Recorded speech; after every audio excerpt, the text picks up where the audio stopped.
Good evening, everybody. My name is Andy. I work for the UK Visas and Immigrations. So first of all, I would like to thank British Council for organising this and obviously giving us an opportunity to kind of introduce the UK student visas to the audience here. I know at this stage you are kind of still kind of deciding where to go, where you want to pursue your kind of a study in your next chapters.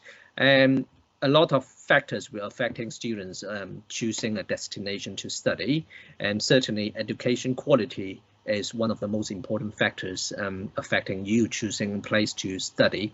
But certainly a visa play a very important role here, because visas and immigration policies sometimes will affect people's decision on choose where to study overseas, and not just because whether it is easy to apply for student visa to study in that destination, but also what kind of visa people can kind of apply after they finish their study in the destination, where they will be able to stay there longer to get a work experience, whether they can continue to work in the UK or they can come back to Korea to use some of the work experience they kind of get in the UK. So today, hopefully after the talks today, we can reassure you that you coming to the UK, that is a excellent kind of a decisions to make. So let's just get it started. So applying for visas is, I think the first things you need to kind of decide is, do I need to apply for visas? And whether you need to apply for a visa is really down to what passport do you hold. So we kind of classify all the passport in the world into three kind of categories. So you can see the first category, it is the British citizens, which means if you hold a British passport, you are basically returning to your home nations to study. So there's absolutely no need to apply for any visa to study in the UK if you hold a British passport. Then the second kind of a big category is what we classify as the EU citizens. For example, you hold a French passport, you hold a German passport, let's say. And why do we kind of pick this out this time? It's because from the 1st of January last year, 2021, so the United Kingdom has officially departed from the EU, which means the peoples from the EU, they used to be able to no need to apply for visas to study in the UK, but from the 1st of January 2021, they will need to apply for student visa to study in the UK for any courses longer than 6 months times. So that is the EU passport holders. So for all the other passport holders, including the South Korean passport holders, Americans passport holders, Australian passport holders, all the other passport holders, if you come to UK to study a course which is longer than 6 months time, you will all need to apply for student visas. And next, we'll be looking some overview kind of over the student visas. So people will often ask, what is the process to apply for student visas? In fact, there are three very simple steps. The step one is what we call prepare your documents. So in this stage, the most important things you have to do is you have to receive your course numbers. So people often ask, when can I start my visa application process? The moment you receive the course numbers from the school you're applying, then that is the moment you can start to apply student visas. So the first step is to prepare the documents, and within this, the most important thing is to get your course numbers. Once you have your course numbers, the second stage, it is to apply for the visas. So you have to go to Gov.uk's website to fill out the visa application form, pay the visa fees and the RHS fees, and also you have to make appointments with our visa application centers, because you need to go to a visa application center to submit your passports. And once you have those documents ready, you can, if you have a self kind of a scanning facilities in your house or in anywhere, you will be able to self-scan those documents and upload to our systems. And then the last step is you go to the visa application center as per the appointment date you made on the websites. So go to the visa application center, submit your passport, and also you have to submit your biometric information, which include your fingerprints and your photos. So the whole kind of a visa application process includes 3 very simple steps. Prepare your documents, apply online, and go to a visa application center. And the visa application center we have in South Korea is located in this address in Seoul, and we only have 1 visa application center in South Korea, and that is the place you have to go. The next we'll be looking at the student visas itself. So if someone has already familiar with the UK student visas in the past, you will know the student visas is used to call the Tier 4 visas. But last year, we have changed the name of the Tier 4 visas to these student route visas. So not just the name change, we also introduced the other benefits to these new student visas, which includes 3 of the main benefits I'm going to explain to you today. The first one is we allow people to apply leave in the UK more flexible than before. So in before, there's often cases that people has to return to South Korea to apply a further leave to study in the UK. But with this new kind of student visas, we allow people to apply for further leave in the UK without traveling back to South Korea to do those. So greater ability to apply leave in the UK. And the second benefit of this new student visa is we allow people to apply much earlier than they can previously. So previously, we only allow people to apply for visas 3 months before their travel dates. But nowadays, we allow people to apply their visas 6 months before their travel dates. So let's say if you got your cast numbers way in advance, then you are certainly can apply for student visas 6 months before your intended travel dates. And very important benefit, which is the third benefit, is we remove the time limits for students on the postgraduate courses. So before, we only allow people to complete their postgraduate courses within a set period of time. I think that was 5 years or 6 years in the past. But now we remove that time limits, so the people have all the times you need to plan your postgraduate courses to study in the UK. And the student types of visas, we are talking about 2 types of student visas. So the first time is called the student visas, and the second time is called child student visas. So the only difference between these 2 types of student visas is their age. So as you can see, student visas apply for students who are above 16 years old, and the child students are for the students who are between 4 and 17 years old. So people may ask, if my son or my daughter is at 16 years or 17 years old, what kind of visa they should apply. So it doesn't really matter, because your schools will be telling you you should be applying for student visa or the child student visas. So don't worry about that. But if you are all going there to study a university and above courses, like degree and above courses, then student visa will be the type of visa you apply for. And on this slide here, you can see there's a list of countries in here on this slide here. So what are these? This is what we call a differentiation arrangements list. It was previously called the Appendix H. And this list means if you hold a passport issued by one of these nations or areas on this list here, then when you comes to apply for student visas, you only have to provide a very small set of documents. So that's a great benefit for the countries to be listed on this list here. So as you can see, South Korea, it is on this list, which means if you hold a South Korea passport, when you come to apply for student visas to study in the UK, you just have to provide a very small set of documents. So next, we'll be looking at what exactly the documents you have to provide.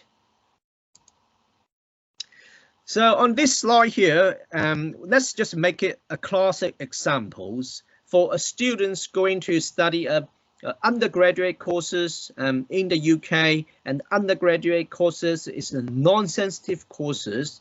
Then we'll be looking at the first kind of a tick columns on the left, which is over here. So let's go through those documents one by one, okay? So the first one is what we call RHS reference numbers. So that is a document you do not need to prepare upfront. So once you fill out the visa application form, pay the fee, these numbers will automatically pop up. So you don't need to worry about that.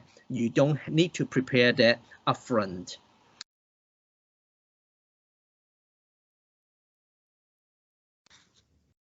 Sorry, Andy, can you unmute yourself?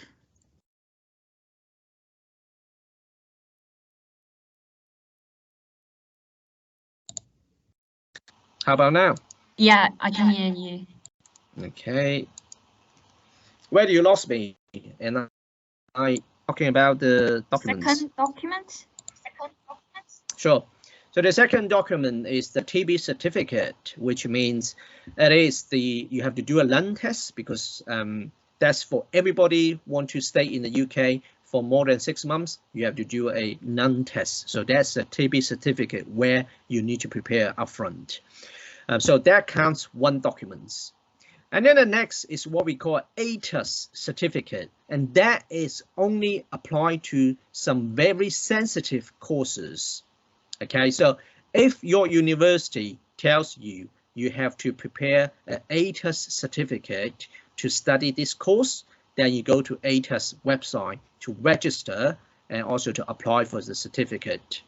But majority of the courses you are applying to study in the UK does not require ATUS certificates. So don't worry about that. Your university will be telling you whether you need to apply for ATUS or not. So let's just say this is not counted as a document because it's an ad hoc kind of a request. The next document is the parental consent and the proof of a parent and child relationship. Those two documents, you only need to submit those if you are under 18 years old. So if you are already above 18 years old, those two documents you do not need to provide. Similar to the care arrangements, that only apply for the people who are under 18 years old. Right, so the next two documents is interesting, which is the evidence of fund and the other documents listed on the cards. For example, your IELTS result. Do I need to provide those? For the South Korean passport holders, you do not need to provide these documents because you are on the differentiation arrangements list. So that is your benefits. You do not need to provide evidence of funds, and you do not need to provide the other documents listed on the cards, such as IELTS result. And if you have studied in the UK in the past, you will have a BRP card. So when you apply for a new visa, you need to provide this BRP card. If you have never studied in the UK before, then there's no BRP card. You do not need to provide those. And the last bit here is any of the documents I just mentioned, if it is not in an English format, you have to provide English translations. So just by going through this list, as you can see, Korean passport holders over 18 years old going to study a common course in the United Kingdom, the only documents you need to prepare is your TB certificate, which is the lung test for you to start preparing your student visa. So it's a very, very small set of documents. Right, so we have mentioned BRP card just now. So what is a BRP card? So people will always imagine a visa, it is a piece of paper stick on your passport, which is correct. But for UK visas, for long-term visas, such as student visas, we are more than just a piece of paper stick on your passport. It is actually a card. It's a ID card size of shape of a card, which we call BRP card. And this BRP card, it is your actual visas. So you have to always carry this BRP card when you leave the country and also when you return to this country, because the BRP card, it is your actual visas. So how do we get this BRP card? First of all, if your visa application is successful, we will still stick a piece of papers on your passport, and that piece of paper, it is what we call a vignette, and the vignette will be valid for 90 days. So you have to travel to the UK within those 90 days. So once you enter the UK within those 90 days, then you have to carry the letter, the BRP card letters, to a designated post office or to the university if your university have a pickup point. So to these locations to pick up your BRP card. So your BRP card can only be collected once you enter the UK. Right, so some students and parents may wonder, am I allowed to work in the UK while I'm studying? So the answer is yes. So if you're doing a full-time courses and a degree level or above, then you are allowed to work in the UK while you're studying. So you will be able to work in the UK for 20 hours during your term time, which while you're studying, and your break time, for example, summer break or winter break, you are allowed to work full-time. So we give right to the student to work in the UK if you are doing a courses which is at degree level and above. And this one here, it is a game changer, what we describe it in the education market, is we are bringing back what we call a post-study work visas. And now we call it the graduate route. And this policy means once the student finish their study in the UK at bachelor levels and above, they will be able to apply a 2 years or 3 years work visas in the UK. So this allows people to work for employers up to 3 years time after you graduating from the university. So this great kind of provide a great flexibilities for the students to look for a job in the UK. So, and also it gives you the options and opportunity to plan your careers. So you can either, spend 2 years time working in the UK, and then after that you can decide whether you want to continue to work in the UK or you want to take those 2 years work experience back to South Korea to continue your career. So this is a great kind of a visa policy, allow people to continue to work, to live in the UK after they finish their study in the UK. And certainly we have other options for the students after they completing their study in the UK, which include our very popular skilled workers visa, which is a work visas. So if you graduate from the university, you already find somebody willing to sponsor you to apply for a work visa, you can go straight to apply for a work visa without the need to apply for the post-study work visa, which I just mentioned. So this is kind of providing other more options for the students when they have other more choices to allow them to stay in the UK for a longer period of times. So because of the COVID, this couple of years, it certainly has some impacts on the student visas. For example, with the student visas, we allow people to do distance learning, which was not allowed in the past. But I think this kind of impact is kind of weighed out at the moment, because now more and more university allow students to come back to their campus to do their study. So there should be less and less distance learnings in the education kind of sectors in the UK. And also, as I mentioned before, once your visa is granted, we will give you a 90 days vignettes on your passport. It was previously 30 days, but now due to the COVID, we increase that to the 90 days, which allow greater flexibility for the student to plan their travel to the UK. And also, if you are absent from the school because of the COVID-19, then certainly those ones will not be recorded on our systems. So some of the really important reminders for the student come to applying for the student visa is you have always remember our decision makers. They has the right to request any documents when they feel they have to. For example, when, as I mentioned before, South Korea, it is on this Appendix H, like this differentiation arrangements list kind of a country. When they come to apply for student visa, they only provide very small set of documents. But if our decision maker think you should provide this and that documents, then you should have those documents ready to submit for us to check.